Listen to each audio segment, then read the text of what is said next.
North Korea is interesting. It has got one of the largest militaries in the world. Per head of population, I think there's over 29% of the North Korean adult population are in the military. Um, but their military is very much based on old Soviet style, old communist style militaries. So it is very rigid, very formed. It's got on paper 1.2, 1.4 million troops with another 500,000 in reserve. That sounds enormous. It's got thousands of tanks, thousands of aircraft, hundreds of ships. One of the biggest submarine fleets that there is in Southeast Asia. So on paper, it is very, very strong. But if we look back to 2.5 years ago when Russia reinvaded Ukraine, on paper, Russia was a very, very strong military. It hasn't been able to have a massive impact or defeat the Ukrainian military.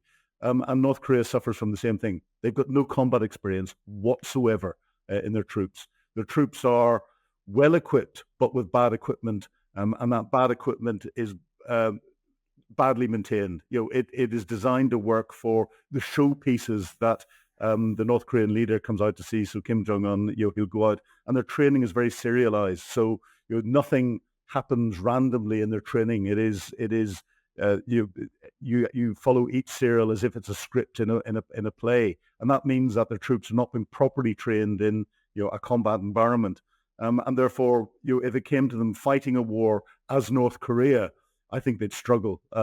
But they have volume, and volume speaks all by itself. When it comes to integrating inside Russia, it's going to be interesting to see how they integrate with the Russian troops when they appear in the front line, if they appear in the front line, or are they supporting troops behind? Because there's a large proportion of North Korean equipment and ammunition and other things coming into Russia. They may be helping with some more technical areas, but we've heard of North Korean Special Forces, and they've got one of the biggest special forces organizations of any country in the world. But how good they are is really difficult to work out. On paper and theoretically, they look brilliant, but the reality in combat is very, very different indeed. And how will this closer alliance affect Russia's relations with China? Well, China and North Korea. China is effectively the big uncle for North Korea. They are the country that has enabled North Korea to continue to exist. They supported North Korea obviously during the Korean War in the 50s. They've continued to maintain that support, that economic support, and wider political support. And we've seen Kim Jong-un jump in his great train and take it up to Beijing to meet with Xi Jinping on various occasions. But it's this increasing relationship that North Korea has got with Russia, and there's economic elements to that. And I suspect there's some Russian hands in that, in you developing the relationship in a way that China can get a little bit more out of Russia, what China wants. But that's bringing this BRICS community together. The CRINC community together, and that, from a military perspective, is worrying. But I wouldn't be overly concerned about it at the moment. Vladimir Putin proclaimed on day 2 of this summit that it was the start of a new world order. Is this summit actually a political win for him, or is this wishful thinking? It's a bit of both. BRICS was set up in 2009, I think, as a rival to the G7. So it's bringing together originally Brazil, India, Russia, South Africa, and China. And when you look at that from an economic powerhouse across the world, we're talking of sort of over 40% of the world's land mass that's in there, a very large percentage of the global population, and therefore, a huge economic power block. And it's bringing it together from an economic perspective to try and rival the Western economic blocks that are out there. It's slightly different in that the motivations of the different countries that are in it, and those are the core members. There are, I think, 9 members in total, and then they've got a large number of associate members, which is why we see the likes of, and aspiring members, which is why we see the likes of President Erdogan from Turkey turning up at the meeting, and elsewhere. And I heard only this morning that they've accepted another 13 members in as associate members. So it's growing and growing and growing.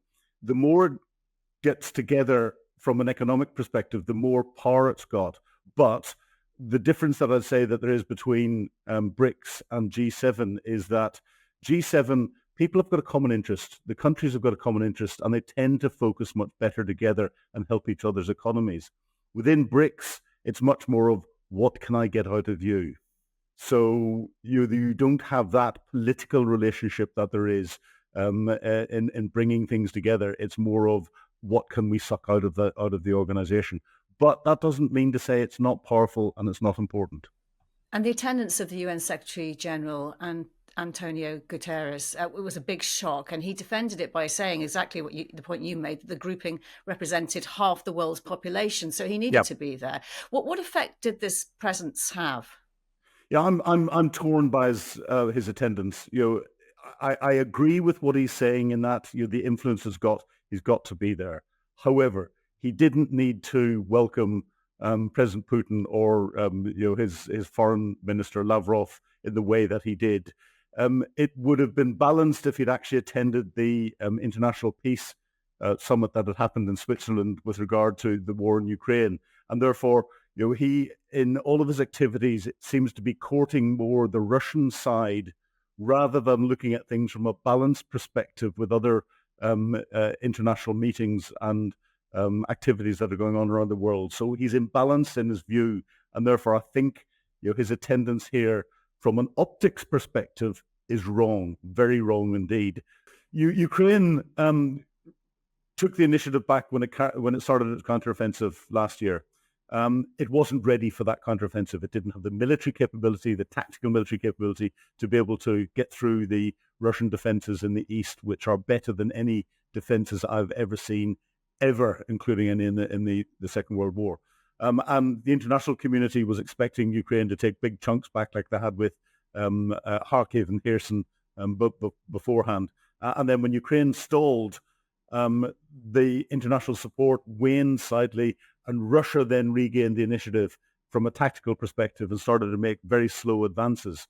As Russia's making slow advances, Ukraine's on the back foot, Russia's dictating the pace. Ukraine comes out with a novel idea, and that's to go into the Kursk region and takes the Kursk region and starts to attack into there. Ukraine then wrestles the initiative back from Russia because Ukraine is dictating the pace of what's happening from a strategic and an operational perspective. Tactically, the Russians are still advancing, but that doesn't matter because you're achieving things elsewhere. That stalled slightly. So I think we're almost at a point of impasse at the moment where no one side has actually got the initiative. And I'd sort of expect that coming into the autumn when it's very difficult for military maneuver and coming into the winter. Russia's trying to achieve things with bringing North Korean troops in. The Ukraine is hoping for more and more Western weapon systems that are coming in. We're in that stalemate situation at the moment. I personally think that Ukraine will continue its special operations executive type activity, and we'll see an increase of that through the winter months in Russia.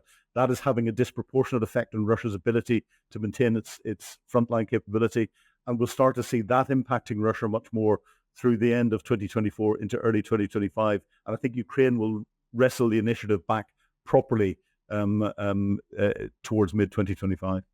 And in terms of any negotiations to end the war, an assessment by Jack Watling from the Royal United Services Institute, the think tank in London, is that the Kremlin believes it can achieve its objectives in Ukraine militarily right now as it stands, and is therefore not interested in any immediate negotiations. And he says it's the indispensable precondition for talks to actually stabilize the front and for Ukraine to end Russia's advance. How likely is that to happen? And do you agree with this assessment? Yeah, Jack's brilliant. His assessments are brilliant. Yes, I do. But I think it's based on a lot of what is coming out from Russia and the fact that Russia has continued to advance slowly.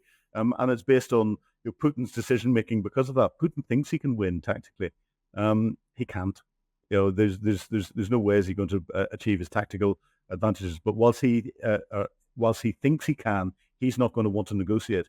Vladimir Zelensky will not want to negotiate whilst there are Russian troops on Ukrainian soil unless he is forced into position to do that. If he is forced into position to do that, that's another level of danger, because what that will do is send a message out to other countries around the world that actually, if I take territory by force, I just have to wait a few years before the international community changes, and will allow me to keep it. Xi Jinping is sitting watching Taiwan very carefully, and that could trigger, if we're not careful, a Southeast Asian pivot from Europe. We've got the Middle East in the middle. That gets very dangerous because they could all join up without any problem whatsoever. I've never seen a clear path to these sorts of things joining up, and therefore a global conflict. I can see a clear path now, and we have to be very careful. Can you just outline what that path is? The path would be President Zelensky is almost forced to give up the territory that Russia has captured so far for a peace agreement and peace guarantees and security guarantees and everything else.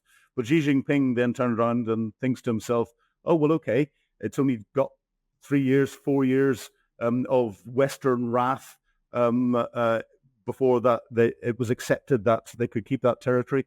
I can handle 3 or 4 years of Western wrath economically, and he is already building up stocks of natural resources and everything else, and food and other things. I can handle that wrath if I take Taiwan militarily. He's practiced it. He's ready for it. He could do it. And therefore, he takes Taiwan militarily. If he pivots to take Taiwan militarily, then there's a potential that Japan would turn around and say, now is the only opportunity for us to get our Kuril Island that Russia has occupied since 1945 back. They could try and do that. They've changed the constitution. They're developing their military capability. They're in a position to do that now. And that would be a time when Kim Jong-un and North Korea would say, well, actually, the international community is focused on all of this. Now is the time for me to reunite Korea by invading, because everyone's occupied elsewhere and the Americans can't come and support South Korea. And he then nukes Seoul, and we then get into a completely different game. That is a path that is really concerning. Ever since I've been kind of working and doing these kind of interviews, I've heard from people that, we are living through the most dangerous time. Do you think that, it's quite often I think, nah. I remember when I was like a kid, the kind of drills and the leaflets about nuclear war and what you had to do and hiding under the table and all that kind of thing. How would you assess that the situation we are in today, just as if you sit back and take a sort of a global look at it? Comparing it historically, we're 1938. From a political perspective, our politicians in 1938 were going, no, there's not a problem. We're seeing all this build up and everything else, but it's all manageable. And then we get before the Second World War, Neville Chamberlain coming down the steps of the aircraft going, peace in our time. Our global leaders are waving the peace in our time bits of paper, and not actually looking at what is physically going on around the world. And that physical going on, from a military perspective, and analysing it from a military perspective, the nations that are out there that are of concern are building what is called power projection military capability. You only build that, and what I mean by that is it's aircraft carriers. It's the ability to pick up large military forces, take them somewhere to do something. If you're a defensive organisation, if you don't have the need to go and take your military somewhere else to do something, you don't need that power projection capability. China is producing it rapidly. They're producing more capital ships per year than we have in the Royal Navy, full stop. They're on their third aircraft carrier and growing. India has recognized the threat that's there, so they have got a plan to get their number of aircraft carriers up to 5. The Australians have recognized the threat that there is, so they're considering nuclear-powered submarines, not diesel-powered submarines, because they can project them forward further forward from a defensive perspective.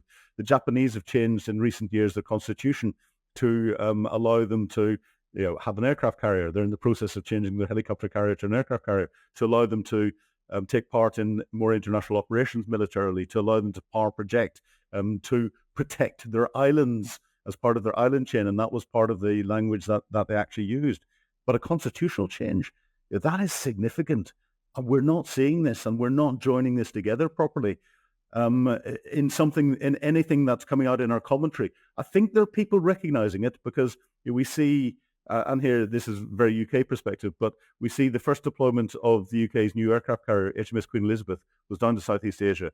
The next deployment of our aircraft carrier group is again going to be down to Southeast Asia, and it's coming in with support from allied navies as well, NATO navies that are coming in, and we're seeing the commentary coming out of the NATO the old NATO SecGen and the new NATO SecGen, suggesting a NATO pivot and focus in Southeast Asia, because it's important from a global trade perspective. The world is so interconnected that we can't just focus on the North Atlantic anymore. We have to look at things from a global perspective.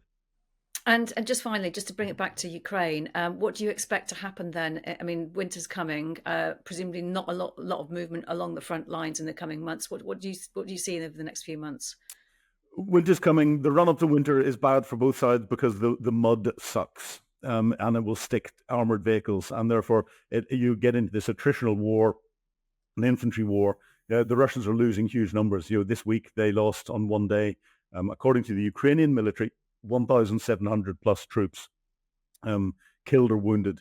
They're pushing them through the meat grinder. Russia's having difficulty in maintaining the troops at the front.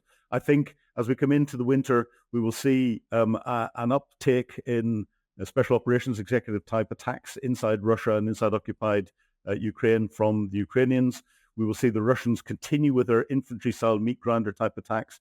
When the ground freezes, we might see a little bit of armored maneuver from the Ukrainians, but they're not going to do that until they get the air capability that they need to provide local air superiority. That's not going to come in until sort of, I suspect, May, June next year at the earliest. That's when we'll see Ukraine trying to restart its counteroffensive and push the Russians back in the east. The Russians have tried to push the Ukrainians out of the Kursk region. They put quite a good force in together to attack in. It doesn't seem to have done anything. That tells me that the Russian military capability is in a much worse position than we think it is. Combine that with the fact that they're relying on North Korea for ammunition, China for electronics, Iran for its drones and missiles, and North Korea now for its troops, and recruiting in Africa using Wagner to bring Africans up into the Russian military. Russia's not in a good position militarily. So 2025, I think, will be pivotal. So North Korea is kind of a rogue nation. It's a loose cannon, excuse the pun. This is a horrible country, a little dictatorship with starving population and a nuclear arsenal that has been firing test missiles all around near Japan, beyond South Korea. It's a worry to China as well as everybody in the region. So the fact that it's got Big Brother in Russia behind its back actually makes it more powerful and more frightening. China does not want to. I've said this for a long time. China is not about invading Taiwan. They don't have their economy's a mess.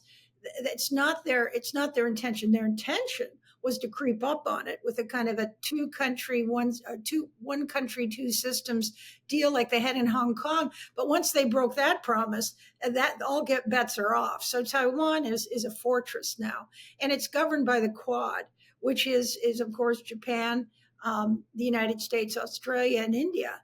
And the Quad is much more powerful militarily than China, and China knows it. Of course, as you write in your Substack, I mean, President Putin, he loves to stoke fears over China's designs to invade Taiwan. What do you think he wants to get out of this, and how successful is he proving in this? Well, I think Russia has gotten everybody all upset and agitated in Asia again. It is maybe not going to backfire on him, but President Xi of China came out at the recent BRICS summit saying uncategorically, this shouldn't be happening. This shouldn't expand. You shouldn't, create problems elsewhere. And he's very upset that North Korea has sent ground troops. South Korea also reacted very strongly to this, strengthening its support in terms of weapons it would be prepared to supply Ukraine. The security implications, I mean, they're laid out bare here, aren't they, in the way that Ukraine affects countries way beyond its borders? Well, that's right. This is Putin's World War scheme. He lights fires in every region he possibly can, from Venezuela to Cuba to, of course, Ukraine and Israel, in the Gaza situation. And now this. And I think that it serves him well just to create destabilization, to distract away from what he's trying to do in all of these places. He's a very dangerous leader, and he has instability on his mind. He wants to be world dominant. And in terms of the closening relationship between North Korea and Russia, one of the great concerns, of course, is what Russia will need to provide or be asked to provide North Korea in return in terms of nuclear or ballistic missile technology. How great a concern, how likely is that? Well, that's the big worry about their mutual defense pact, which you talked about. I think it was signed just in June, North Korea and Russia's promising them even more technically advantageous nuclear weapons and more nuclear information. And this, of course, is very frightening to all the people all of its surrounding neighbors, you know, from Mongolia to the Koreas to Japan and so on. I think what is going to happen, the knock-on effect is going to be that South Korea, which has already been a very good ally in terms of providing weaponry and ammunition to Ukraine, is now going to become more militarized, as is Japan, because of concerns. And I think we're going to end up seeing a nuclearized South Korea and a nuclearized Japan. And that makes that region much more dangerous. Yes, brings me on to my next question was what effect you think the actual war in Ukraine is having, not just on North Korea's nuclear ambitions, and you talk about Japan and South Korea as well, but the other countries who might not previously have considered having nuclear weapons, perhaps wanting them as the ultimate deterrence. Well, that's the problem. And, you know, North Korea already has it. I don't know how that happened. It was allowed to happen. You also got an enormous contingent of American military hardware, Navy, and you've got 28,000 American troops in South Korea. What people don't realize is that the Korean War was never settled. It was just stopped. It was an armistice. And they have this DMZ between the two countries. And it's an unsteady, it's not even peace, it's an armistice. And so there are also American troops in Japan, and Japan is very concerned. So it's interesting because they're more concerned about Russia's backing of this crazy rogue regime in North Korea than they are about China. And I think China has reservations about it too, because she came out and said, "What, you shouldn't be expanding the Ukrainian situation with North Koreans." Didn't specifically say that, but they're very upset. Why do you think President Putin's throwing his lot in with Kim Jong-un? I think it's very effective. He's got people worried. He's got distraction. He's got another ally that would be willing to do things for him. He agitates the Americans, which is a big demon. He gets NATO all riled up. And headlines are taken away from Ukraine, just as happened over Gaza and Israel when he helped organize the Hamas attack with Iran against Gaza and embedded in Lebanon. So he's got, two hot wars going on and a potential third hot war. This is just mischief, but also strategy. If we could just focus in a little bit now on the situation in Russia at the moment. An article in the Times reports a huge rise in organised crime and lawlessness in Russia, not unlike the 1990s under Boris Yeltsin. What is the situation and what is fueling it? I thought it was an excellent article. And I was in Russia. The first time I went to Russia was in February 1991 when it was chaos. It was absolute anarchy and chaos. It was a nightmare. The stores were empty. People were on the streets bartering for jam and puppies, and it was a nightmare. And so Putin came along and restored order. This is very frightening to Russians because many of the Russians are still alive who went through that horrific situation. And what the Times article points out is that his ridiculous war against Ukraine has been killing so many Russian men militarily. We don't know the numbers, but it's over possibly 500,000 wounded and killed, that he has essentially allowed anybody facing charges or in prison to get out if they agree to join the army. And so you're opening the prisons, you're letting out people that have been convicted or people awaiting conviction. And who knows whether they're in the army. And I also got to believe, because the casualties are so high, that perhaps police have been recruited off the streets to help keep the peace at home into the army, National Guardsmen and so on. So they're creating a potential crisis, and this may lead to some kind of not revolution but implosion here and there. And then you've got the Chechen leader going off half-cocked again, fighting other people in the Caucasus. So things are starting to kind of not fall apart, but get very, very insecure in that country, and that's got to be a worry for Putin. Yeah, this article also, it says that the criminal justice system effectively is collapsing in Russia because not only can people get out of prison if they agree to go and fight in Ukraine, they can also avoid going on trial in the first place if they sign up to the army. It cites a case of a murderer who went to Ukraine with Wagner, came back. He was exonerated from his crime. Then he gets out. He goes and takes a woman at knife point, seriously injures her. Is facing trial, but actually it's all dropped because he signs up with the army. It's an incredible situation. Which, if that's happening, I don't know how many people we're talking about, but it must have an impact on society if these people come back alive. Well, that's right. I mean, these are terrible, sociopathic players. They may make good soldiers, but will they actually stay, or will they desert and go back and do burglaries and murders and robberies and, extortion rackets and so on? I've also got to believe that, they have been training a lot of people to be in the military. They've increased the size of the ground troops. There's a lot of people that know how to use guns, that have guns in that country. So you could get a lot of, and that's what the Times article alluded to, two gangs or, people fighting again, gunfights in the streets. And, and if they're recruiting police and security guards to go in and feed the meat grinder in Ukraine, maybe this is one of the reasons why that terrible shopping mall terrorist attack happened, the insecure fortifications around the society. I've got to believe that Russians are very nervous and that the place is armed to the teeth. And Diane, you said earlier, it's a bit like when you were in Russia, when you were there in the 1990s, and then Putin came along and restored order and confidence at the beginning, at least. I mean, what do you see? Can he keep a grip now? Because obviously he's presiding over the situation repeating itself, albeit slightly different. Well, that's right. I mean, that would, if this gets worse, and there's no reason why it wouldn't, it will absolutely remove his reputation as the guy who brings us peace, good government, law and order. In other words, he's part of the problem again. He's just as bad as Gorbachev. He's losing control of the situation. And, these are desperate people. And so anything can happen when you've got a situation like that. And we'll see. I think he's created a social problem again.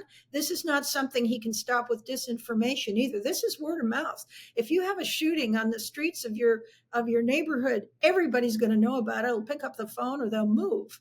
And so, the word is spreading through Russia among Russians that this guy isn't doing a very good job. He's not winning the war, and he's creating trouble at home. Do you think Vladimir Putin has gained enough in the Donbass to justify Russia's losses over the summer? He will tell his people that story if it comes to it, but at the end of the day, he's taken huge casualties to take small bits of territory. Over the course of this calendar year, he's probably lost about 500 soldiers for every square kilometre gained.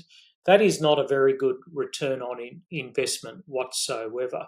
But at the end of the day, if there is an agreement, he'll tell the Russian people whatever he wants them to believe.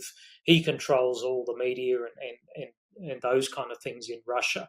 But I don't think he really is after a deal at the moment. I think he believes that he can take more. And whatever he does take, and wherever the front lines might be frozen, he will just see that as the start point for a subsequent operation, very similar to what he's done in Chechnya. At the end of the day, Putin has kind of painted himself into a corner where he's got to continue this war because of how he's mobilized the Russian state in a war effort. So I really don't see him agreeing to any negotiations in the short term. Again, we're speaking hypothetically, and as you mentioned a moment ago, there may be many reasons why Ukraine would not want to enter a negotiation of this type. But in a scenario where it was a NATO member, but had to cede the territory that Russia has gained, how big a challenge do you think that would be for NATO to have that type of Ukraine as a member with those boundaries? Well, I think the first challenge would be if there was a freezing of the front line, as you said, as a hypothetical, who's going to guarantee that? You know, what, we're going to leave it to the Russians and the Ukrainians to guarantee that frozen front line, given that it's very likely it'll be violated at some point. So someone will have to get in there, get between those forces. I don't see a single country in the world putting their hand up to provide that military force at this point in time. So once again, I just see this freezing the front line as a bit fantastical, unless certain countries put up their hands and say we're going to guarantee that. Next, if Ukraine is in NATO, which countries in NATO at this point in time are willing to go into bat for Ukraine if Russia then decides to transgress into its territory once Ukraine has joined NATO? I mean, once again, you see a whole bunch of countries that frankly have shown absolutely no willingness to go out on a limb on Ukraine's behalf during this war, particularly in Western Europe. The United States certainly isn't willing to do that. So both guarantee a frozen front line and guaranteeing Ukraine's security once it does join NATO is very, very problematic at the moment. I thought we could move on to talk about something that is really emerging over the last few weeks, which is North Korea's involvement in this conflict. South Korea's intelligence agency says a force of 1,500 North Korean soldiers has arrived in Russia's Far East in preparation for deployment in Ukraine. What do you know of this information, and how likely do you think it is that they will be deployed on the front lines? Well, I think there's some corroborating evidence there. I mean, South Korean intelligence agencies are pretty good, as are the Ukrainians. Both of them believe this is going to happen. There is some video evidence that there are North Korean soldiers either on their way or actually in Russia.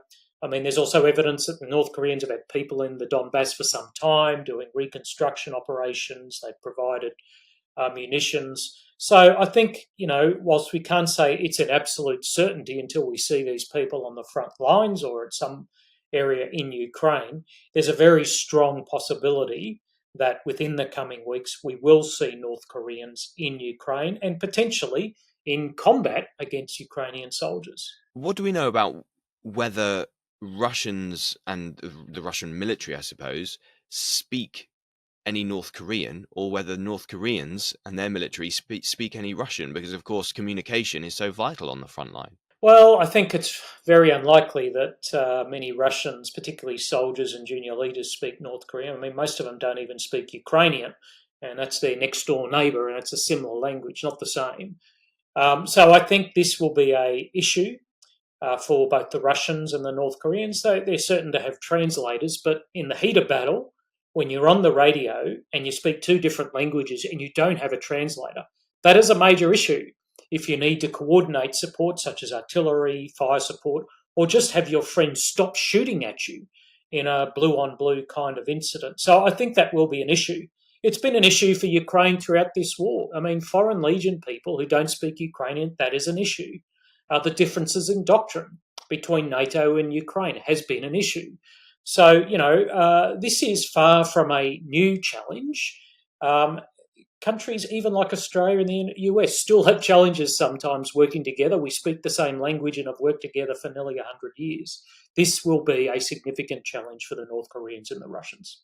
In terms of what kind of troops they're sending, what kind of people North Korea is sending, South Korea has claimed that among them is a man called Ri Song-jin, a missile technician who oversees the performance of KN-23 missiles from North Korea that they are supplying to Russia for use in Ukraine.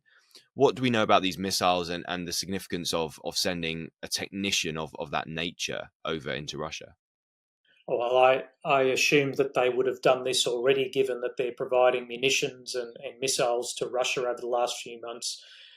given that there have been flights between Russia and North Korea, I find it hard to credit that the North Koreans haven't already done this.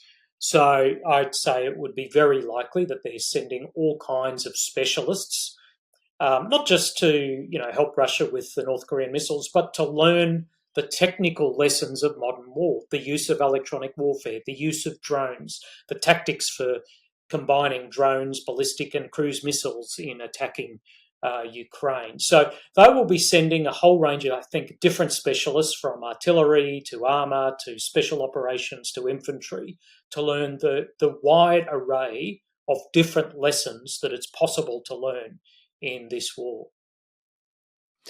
I mean, South Korea's fear is that Russia will be offering something to North Korea in return, and that could be information and technology on, high value weapons and maybe even nuclear weapons.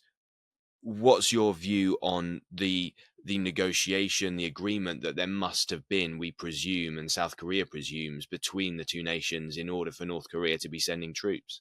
Well, I think if we have there'll be a scale of more likely to least likely in the kind of return that Russia will provide. I think most likely will be things like hard currency. That's one thing the North Koreans are always short of. They will get it as payment for the use of these soldiers, but also in the wages of North Koreans that are already working in Russia, in Siberia, and in occupied Ukraine. So I think that's very, very likely. I think what's also likely is they will expose the North Koreans to the lessons of modern war, both through their personal participation, but through briefings.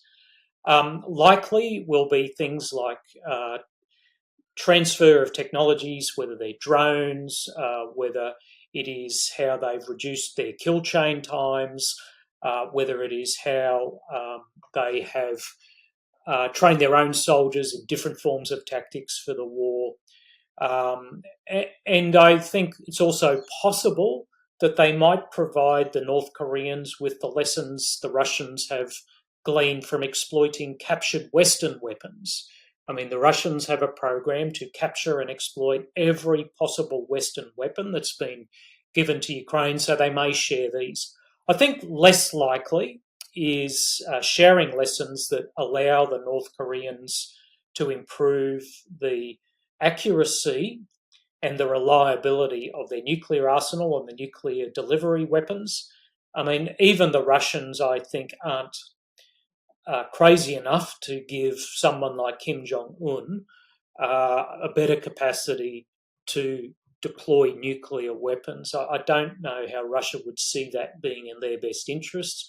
They are a signatory to the Non-Proliferation Treaty, and I think they would probably think twice about doing that. I don't know that says they definitely won't, but that's probably one of the less likely technical transfers that the Russians might undertake. So despite the seemingly very friendly relationship between Vladimir Putin and Kim Jong-un, you think in Vladimir Putin's mind, he still has that caution when it comes to the North Korean leader? Yeah, I think so. I mean, Australia and the United States are extraordinarily friendly, but they're not giving us nuclear weapons. So, nuclear weapons are a very different category of weapon. Those that have them have international and moral obligations not to share them or not to share the technology. I think even the Russians, for all their brutal and immoral behaviour in Ukraine, still feel some limited obligation not to proliferate this technology. Or, sorry, at least I hope they still feel that. Indeed. And what about the West's response? If North Korean troops are in Ukraine, how do you think Zelensky may have known it for a while, Ukraine has known it for a while, but how do you think the West will respond as the evidence of this becomes more and more irrefutable? I mean, Mark Rutte, the new Secretary General of NATO, has described it as a major, or rather a significant escalation if this is taking place. No, I agree with the NATO Secretary General. It's a major escalation because from day one of this war, NATO countries, which includes the United States, of course, have gone to great pains to not have boots on the ground so it doesn't escalate this war beyond the boundaries of Ukraine. Russia has gone there to be quite frank. It has busted through that, self-imposed taboo that NATO has imposed on itself by bringing in a co-belligerent that will participate in the full range of combat operations against Ukraine on the ground and in long-range strikes.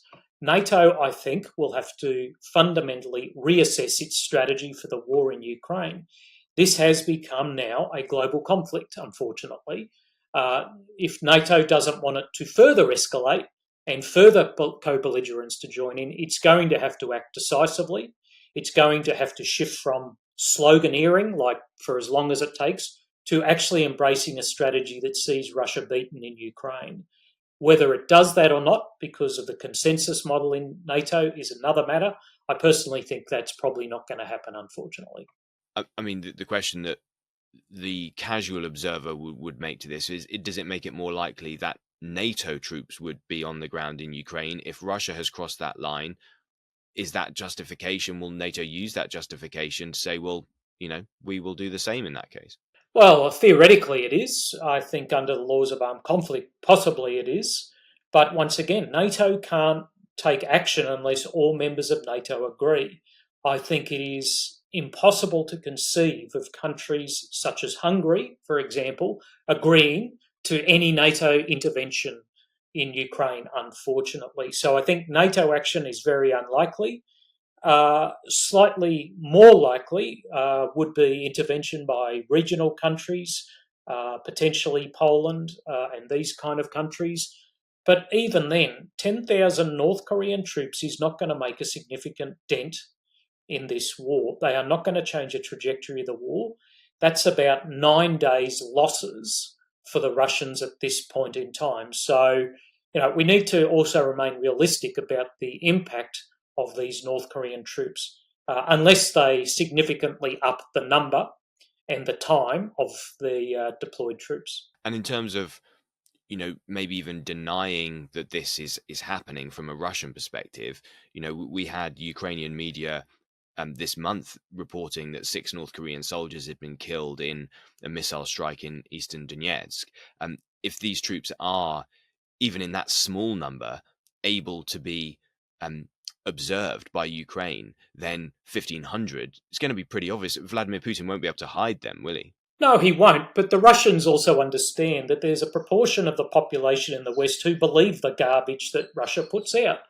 There's a proportion of people who believe these lies that Russia Today and other instruments of Russian propaganda put out, including in the United States, and that it has an influence on politics. So he doesn't care whether the leadership of NATO knows it or not. He doesn't care whether Western leaders believe it or not. He knows there are just enough useful idiots in the West who believe what Russia is saying about this war, and then that has just enough influence on Western politics to make them just risk adverse enough for his purposes.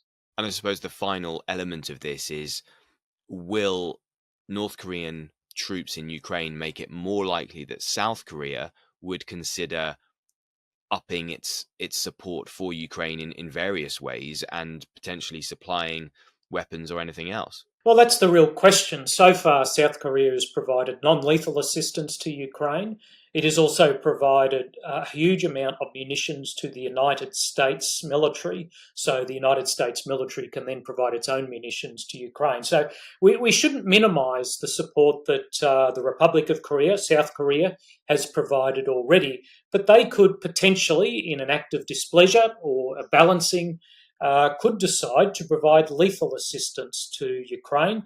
They have a wide array of world-class military equipment that would be very useful. The Poles have already bought K9 artillery, K2 tanks, and other systems from the Republic of Korea. Potentially, the South Koreans could decide to provide this to Ukraine. But, they, have been very careful so far in this war. I expect that they will continue to be careful. They will be looking at how might the Koreans who go into combat in Ukraine bring back lessons that improve the overall quality of the North Korean military. That will be deeply concerning to them. These reports that there are now North Korean troops fighting for Russia in Ukraine, what is your reaction? My reaction is that the Russians are gambling, that they can get away with this.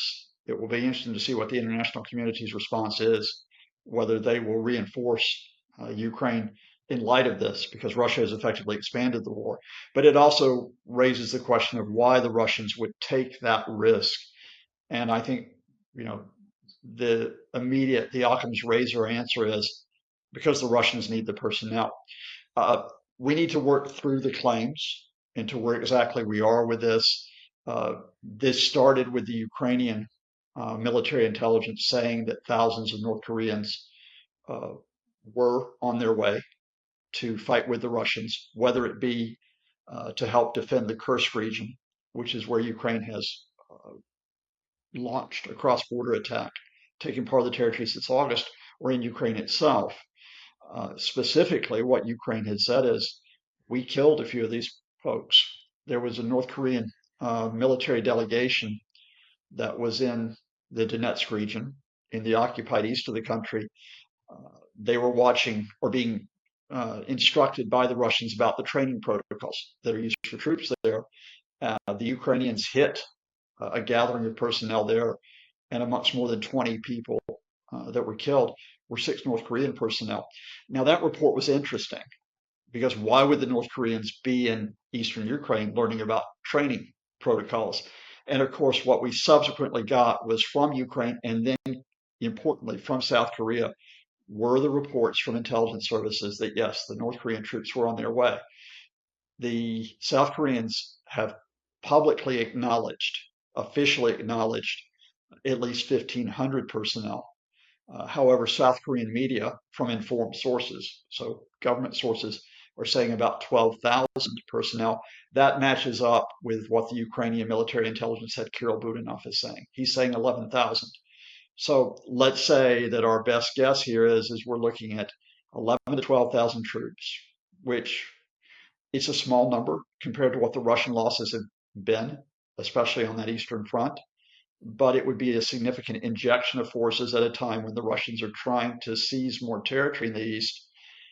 And yes, it's coming from North Korea, who have not had previous deployments in this area of the world, who are coming from thousands of miles away. So you have to ask what's in it for North Korea. But again, you have to especially say, look, does this point to Russian strength? You know, a coalition of the willing, to borrow that unfortunate term, or does it point to an actual Russian weakness that they're trying to cover up with the North Koreans, just as they have been taking North Korean munitions, reportedly hundreds of thousands, maybe millions of shells, and also North Korean missiles? Well, you would have thought this is representative of the underlying weakness of Russia's position, because, you know, the casualty rate has been astonishingly high for Russia for really ever since the full-scale invasion now.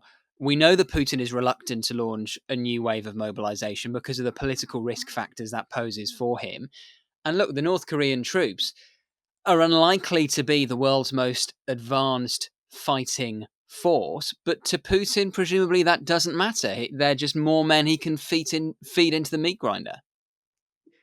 I think you're in a situation where the Russians are caught between this heavy loss that they've taken. And, you know, the reliable reports are they're taking around 1,200, 1,300, 1,400 casualties per day. Last week, they suffered, I think, the second deadliest day of the conflict this year. So they're taking what has now been a total of hundreds of thousands of casualties, but they don't want the full-scale mobilization.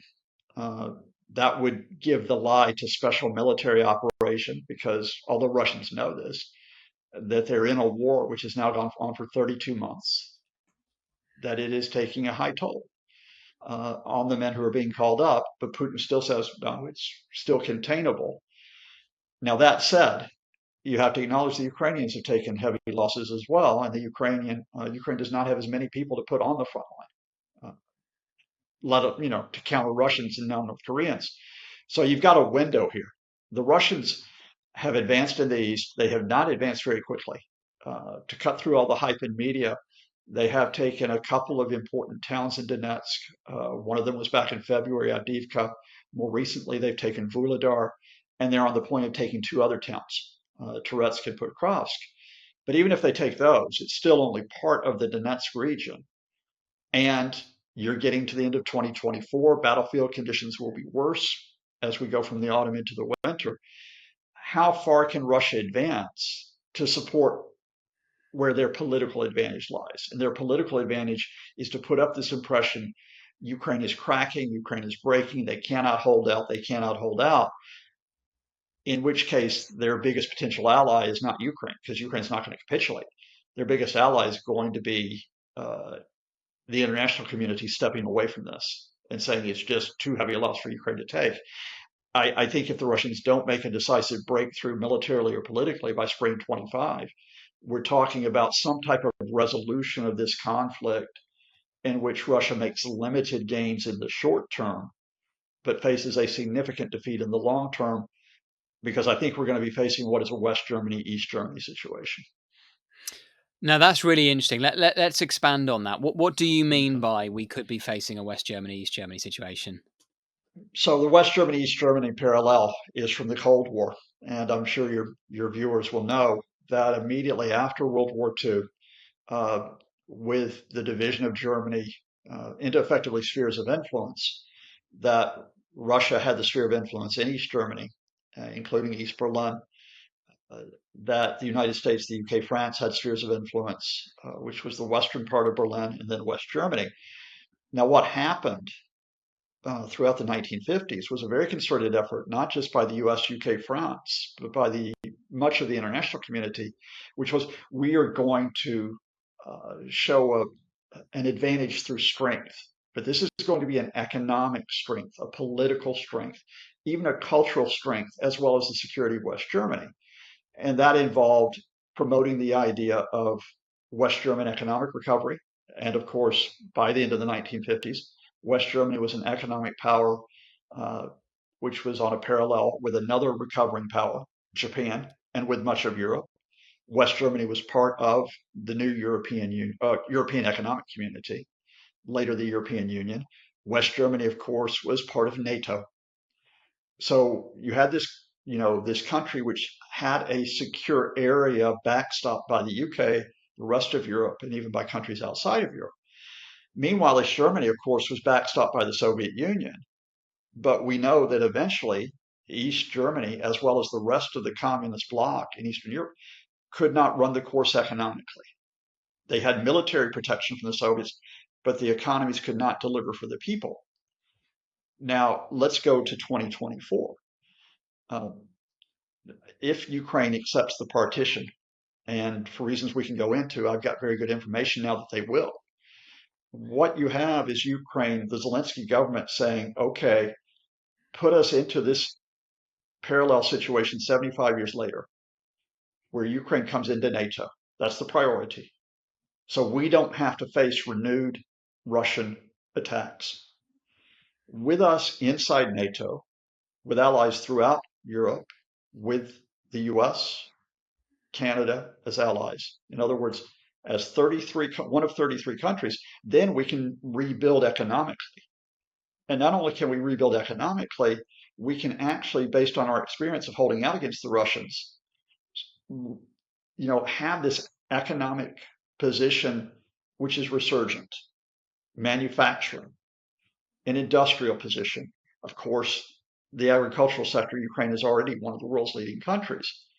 So over time, the 75% of Ukraine, which is still free, if you will, is in a much stronger position than the 25%, which is occupied by the Russians, because the Russians are going to have to finance the recovery in those areas. They're going to have to find resources from somewhere to rebuild the areas which they have devastated, or just let them go to hell and show weakness. And who would I rather be with in the long run in terms of an economic position if we go beyond the military conflict?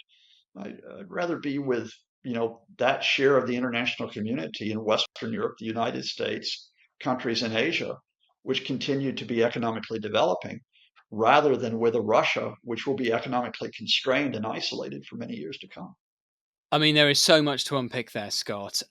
First of all, when you talk about the partition of Ukraine, are you saying that you now think that President Zelensky will accept the areas that are currently illegally occupied by Russia? He will accept, if it comes with an agreement for NATO membership, EU membership, say, he will accept that those will be permanently ceded to Russia. Is that where you now think we are? With the exception of the word permanently. Not only do I believe that, I've heard that from very well-placed people. Let's just leave it at that. And that is, there will be, once Ukraine gets the guarantee that they get this invitation to NATO. Now, membership of NATO will still be a process that will take some time. They have to pass other criteria. But once they get that, then they will show a willingness to go into talks, which will be brokered with the Russians. They will not, in advance of those talks, give up those territories. But on the other hand, in advance of those talks, they will not demand the precondition of the withdrawal of Russian forces, right? And at that point, what you're setting up is then, and it'll be interesting to see how the Kremlin reacts to this. But I think Ukraine will be signaling, and in fact, I think they've already signaled behind the scenes, that they will accept in the short term that just as they have not been able to get Crimea back since 2014, they're not going to be able to get what we call the Donbass, parts of the Donetsk and Luhansk regions in the east back, and they're not going to get parts of the south back, part of the Kherson region, city like Mariupol, the one that fell after 12 weeks of just being pummeled by the Russians in 2022.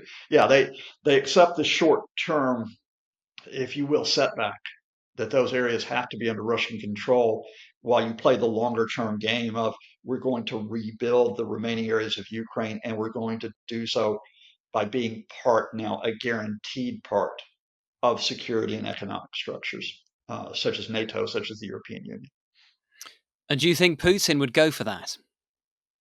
I think it's going to present him with a really interesting choice because, he could turn to the Russian people, he can declare his own victory, but he can't declare a complete victory because remember, Putin tried to annex, in addition to Crimea, the entirety of 4 regions: Donetsk and Luhansk in the east, Zaporizhia and Kherson in the south. Ukraine took quite a bit of that southern territory back in 2022. So he's not going to get all of those regions that he, quote, annexed in September 2022, and he's not going to get back some of Donetsk if he accepts the talks. But on the other hand, if he refuses the talks, then, as we just discussed earlier, what's he going to do? He's going to go and continue to put more people into the war. He's going to risk the prospect that Ukraine gets in 2025 those F-16 warplanes that they've been waiting for, that Ukraine may get the permission to carry out long-range missile strikes inside Russia. And remember one other thing, that if Putin refuses to go into those talks, he's got Ukrainian forces that hold part of Kursk in Western Russia. They've controlled still several hundred square kilometers in the first invasion of Russia or the Soviet Union since 1941. Is he going to give up that territory in perpetuity because he won't come to the table? And also, by the way, if he refuses those talks, it undermines the Kremlin's narrative that they're the ones who've always been willing to negotiate. Hello, it's James here. Sorry to interrupt this episode of Frontline. I just wanted to tell you about a brand new YouTube channel from Times Radio called Times Radio History. And one of our shows is called History Undone. Every week we take a different iconic battle from history and play it back, asking could it have played out differently? Could it have led to a different outcome? And if it did, what would the long-term historical consequences have been? We've done episodes on D-Day, we've done episodes on the Battle of Gettysburg, on El Alamein, on Stalingrad, and our latest episode is all about the First Battle of Ypres in 1914 in the First World War. To check it out, subscribe to Times Radio History. And now, back to Frontline. You mentioned North Korea. How significant is the apparent deployment of North Korean troops to Russia to fight in Ukraine? I think it all depends on the scale, right? So I just want to be very clear. ISW, we've not been able to collect any data that dispositively proves that the North Koreans are in Ukraine fighting. There's, of course, those videos that made the rounds last week of the supposed North Koreans in Russian uniforms at training grounds that were geolocated to the Russian Far East. If what the Ukrainian intelligence and the South Korean intelligence are telling us is true, we can probably expect about a division's worth, so again, somewhere between 10 to 15,000 troops worth of combat power deploying to Ukraine. It'll be if that happens, it'll be very interesting, I think, to study and see how the Russian command decides to use those North Korean troops. Are they going to be thrown directly into a meat grinder, or are they going to be put on a more dormant part of the front line, say like in Kherson or something, to relieve Russian troops to then be able to redeploy and go to where the active fighting is? Because I'm very skeptical of North Korean infantry's ability to be effective, because I mean, those guys, they don't speak Russian, the Russians don't speak North Korean, the North Koreans don't have any actual combat experience. So you're going to be taking essentially an organization that's not, assuming it's deployed, that's another thing. There's an assumption here. What I'm saying is that those 10,000 to 15,000 guys get deployed as a single unitary organization. They could be moralized up into a series of replacements to just get slotted into existing frontline units, which would probably be even less effective. So it would be very interesting from a force structure perspective to see how they get employed. But I don't think that that small group of guys is going to make a massive difference. Asterisk, unless they become the lead element for what will become a regular pipeline that doesn't just bring in 10 to 15,000 North Koreans in one triage, but a steady stream of tens of thousands of North Koreans will now regularly be going to Russia to go fight. That can actually make a difference. I also think that the North Korean deployment scenario is interesting for what not it tells us about North Korea, but what it tells us about Russia's own force generation. It's been very interesting to look and see how Russia's current model for generating forces has become increasingly dysfunctional with time. So right now, the lead model is, they call them, the generation of volunteers. And the way that works is each of Russia's federal constituent entities, they're called federal subjects, the governor has a quota to meet for how many volunteers to generate per month. And they entice that economically by putting out these one-time signing bonuses and other economic benefits that the volunteers receive. And you can actually plot and see the supply and demand curve over time and how they've changed for these servicemen by looking at the one-time signing bonuses. So some federal subjects used to offer bonuses 2 years ago around 10K rubles.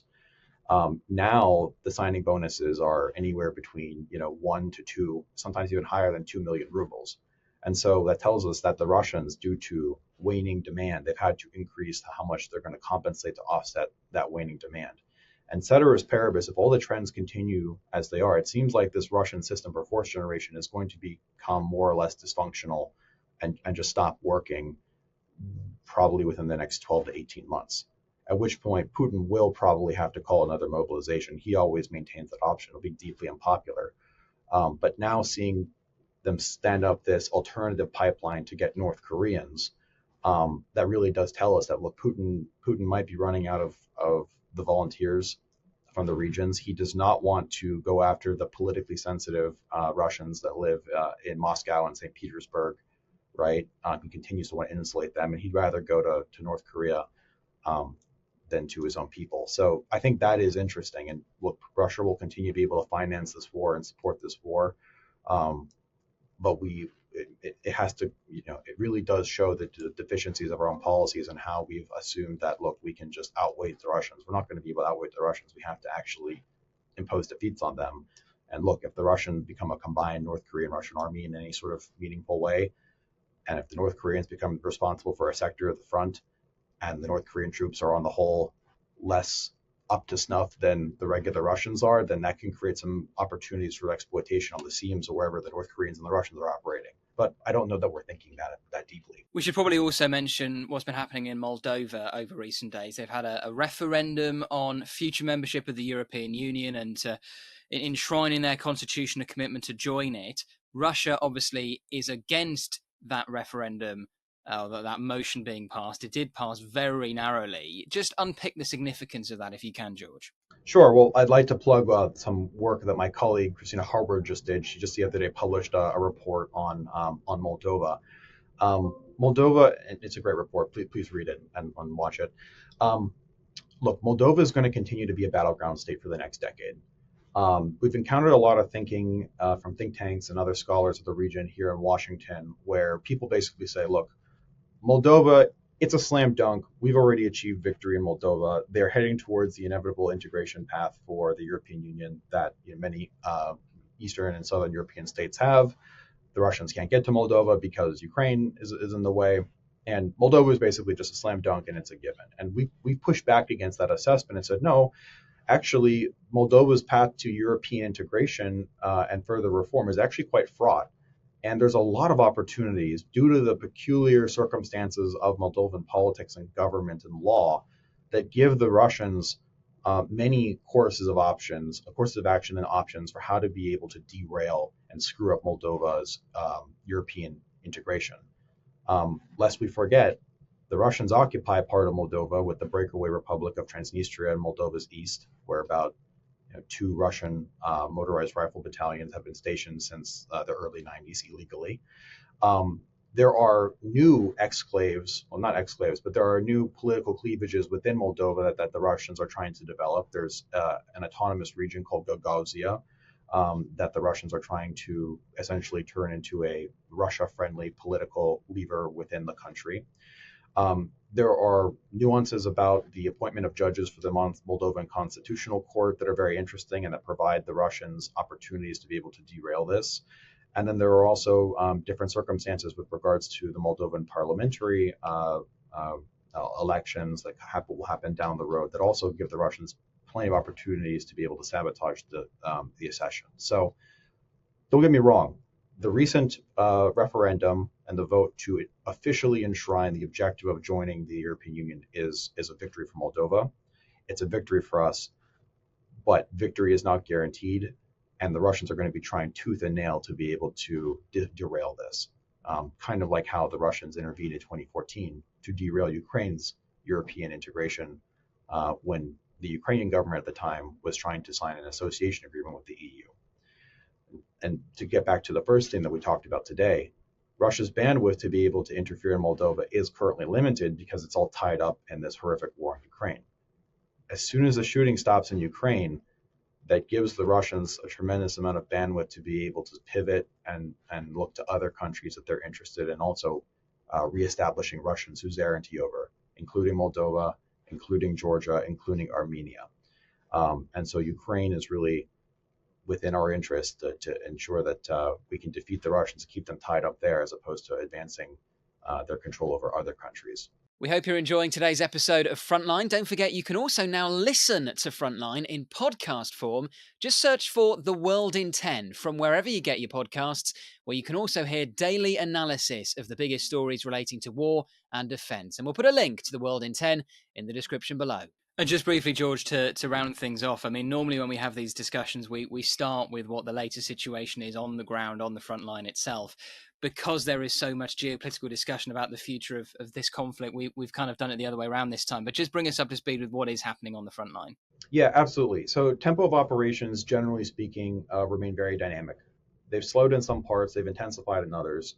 Back in early October, I'll sort of start in the north and then work my way around the theater clockwise.